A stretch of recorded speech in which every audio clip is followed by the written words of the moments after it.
కాసిబుగ్గ తొక్కిసలాట మృతుల కుటుంబాలకు ఏపీ ప్రభుత్వం పరిహారం అందించింది.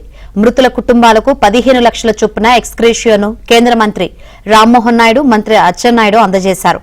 మృతుల కుటుంబాలకు కేంద్ర రాష్ట ప్రభుత్వాలు అండగా ఉంటాయని రామ్మోహన్ నాయుడు భరోసా ఇచ్చారు. త్వరలోనే కేంద్ర ప్రభుత్వం నుంచి మరో 2 లక్షల పరిహారం కూడా అందిస్తామని తెలిపారు.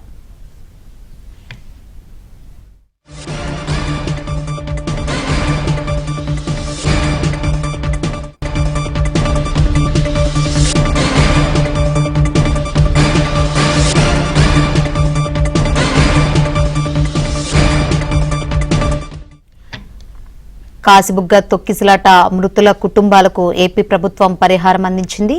మరిన్ని వివరాలు అందించేందుకు మా ప్రతినిధి రమేష్ సిద్ధంగా ఉన్నారు. రమేష్, శంకరి, ఏదైతే నిన్న శ్రీకాకుళం జిల్లా కాసిబుగ్గ వెంకటేశ్వర ఆలయం దగ్గర జరిగినటువంటి తొక్కిసలాట ఘటనకు సంబంధించి 9 మంది ప్రాణాలు కోల్పోయారో ఆ కుటుంబాలకు 24 గంటలు గడవక ముందునే ఏపీ రాష్ట్ర ప్రభుత్వం పరిహారం చెక్కులు పంపిణీ చేస్తున్నటువంటి పరిస్థితి. గతంలో ఎన్నడూ లేనటువంటి విధంగా ఆంధ్రప్రదేశ్ ప్రభుత్వం ఘటన జరిగినటువంటి 24 గంటల లోపే బాధితుల ఇళ్లకు మంత్రులు వెళ్లి చెక్కులు పంపిణీ చేస్తున్నటువంటి పరిస్థితి కనబడుతోంది. మొత్తం కూడా 9 మంది మృతి చెందినటువంటి వారి కుటుంబాలకు, అదేవిధంగా గాయపడినటువంటి 20 మంది ఎవరైతే ఉన్నారో వారికి కూడా పరిహారం ఈ రోజే అందిస్తామని చెప్పి రాష్ట్ర ప్రభుత్వం ప్రకటించింది. నిన్న సాయంత్రం లోకేష్ వచ్చి బాధితులతో మాట్లాడిన తర్వాత రాష్ట్ర ప్రభుత్వం మీకు అండగా ఉంటుంది, అన్ని రకాలుగా తోడుగా ఉంటుందని చెప్పారు. అదేవిధంగా గాయపడినటువంటి వారికి మెరుగైనటువంటి వైద్యం అందిస్తామని భరోసా ఇచ్చారు. అదే నేపథ్యంలో ప్రస్తుతం వారికి వైద్యం కూడా మెరుగైనటువంటి వైద్యం బాధితులకు అందుతున్నటువంటి పరిస్థితి. అయితే రాష్ట్ర ప్రభుత్వం ఇచ్చినటువంటి మాట ప్రకారమే ఘటన జరిగినటువంటి 24 గంటల్లోనే చెక్కులు పంపిణీ చేస్తుంది. ప్రస్తుతం రాష్ట్ర మంత్రి అచ్చెన్నాయుడు, కేంద్ర మంత్రి రామ్మోహన్ నాయుడు చెక్కులు పంపిణీ కార్యక్రమంలో బిజీగా ఉన్నారు. మొత్తం ఎవరైతే చనిపోయారో ఆ ఇళ్లకు వెళ్లి ఆ బాధిత కుటుంబ సభ్యులకు సంబంధించినటువంటి చనిపోయినటువంటి వ్యక్తులకు సంబంధించి వారికి సంతాపం వ్యక్తం చేయడం, ఆ తర్వాత ఆ కుటుంబాలకు పరిహారానికి సంబంధించినటువంటి 15 లక్షల చెక్కును అక్కడికక్కడే వారికి అందజేస్తున్నారు.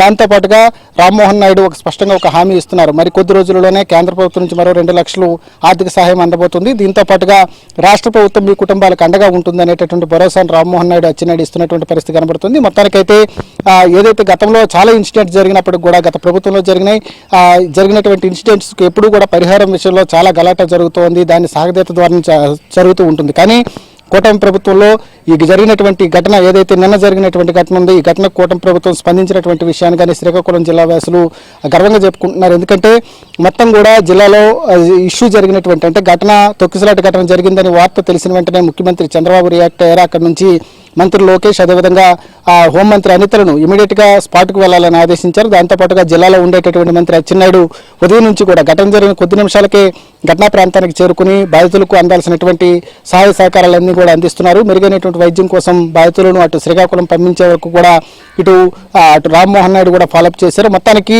యంత్రాంగం అంతా కూడా నిన్నటి నుంచి ఇక్కడే ఉండి ఇటు జిల్లాకు సంబంధించినటువంటి యంత్రాంగం కానీ రాష్ట్రానికి సంబంధించినటువంటి పెద్దలంతా కూడా ఎప్పటికప్పుడు పరిస్థితిని మానిటరింగ్ చేయడం, దాంతోపాటుగా బాధితులకు అందాల్సినటువంటి సహాయం పైన ఎప్పటికప్పుడు పర్యవేక్షించుకుంటున్నారు. దీంతోపాటు కలెక్టర్కి ఎప్పటికప్పుడు ఆదేశాలు ఇస్తున్నారు. దీంతో ఈరోజు సాయంత్రానికి, అంటే మరొక 1-2 గంటల్లో మొత్తం కూడా చనిపోయినటువంటి 9 కుటుంబాలతో పాటు గాయపడినటువంటి వారందరికీ కూడా పరిహారం అందించేటటువంటి విధంగా అధికారులు చర్యలు చేపట్టారు. దీనిలో భాగంగా ఒకవైపు పరిహారం పంపిణీ జరుగుతుంది, మరోవైపు పరామర్శలు కూడా ఎక్కువగా వస్తున్నటువంటి పరిస్థితి. ఉదయం నుంచి కూడా రాజకీయ నాయకులు పెద్ద ఎత్తున కాసిబుగ్గలో జరిగినటువంటి ఘటన పరిశీలించడానికి వచ్చారు. ఆ తర్వాత ఆసుపత్రిలో కూడా బాధితులతో మాట్లాడారు. అయితే ప్రతి ఒక్కరు కూడా చెప్తుంది ఒకటే, ముఖ్యంగా ఇది ప్రభుత్వ వైఫల్యమో లేకపోతే పోలీసుల వైఫల్యం అనేటటువంటి చేసేటువంటి విమర్శలు ఏవైతే ఉన్నాయో వీటిని తోసిపుస్తున్నారు. ఎందుకంటే ఇక్కడ ఒక ప్రైవేట్ వ్యక్తి దాదాపుగా 100 ఎకరాల స్థలంలో అందులో 10 ఎకరాలు కేటాయించి ఒక ఆలయాన్ని నిర్మించుకున్నారు.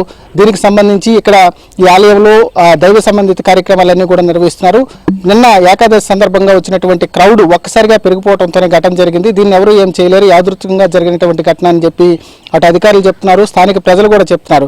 దీన్ని ప్రభుత్వంపై నెట్టేటటువంటి ప్రయత్నం కొంతమంది రాజకీయ నాయకులు చేస్తున్నారు. ఇక్కడ కూడా రాజకీయం చేయటం ఏంటనేటటువంటి విమర్శలు వ్యక్తమవుతున్నాయి. మొత్తానికైతే ఏదైనప్పటికీ కూడా ప్రభుత్వం ఇచ్చినటువంటి మాటకు కట్టుబడి మొత్తం 24 గంటల్లోనే పరిహారం అందిస్తుండడం పైన బాధిత కుటుంబాల్లో కూడా కొంత ఆనందం వ్యక్తం చేస్తుంది. కానీ ఆ కుటుంబాలకు బాధ అయితే తీర్చలేనిది. కానీ ప్రభుత్వం నుంచి వస్తున్నటువంటి సహకారం పైన కొంత వారు రిలీఫ్ పొందేటటువంటి అవకాశం కనిపిస్తుంది.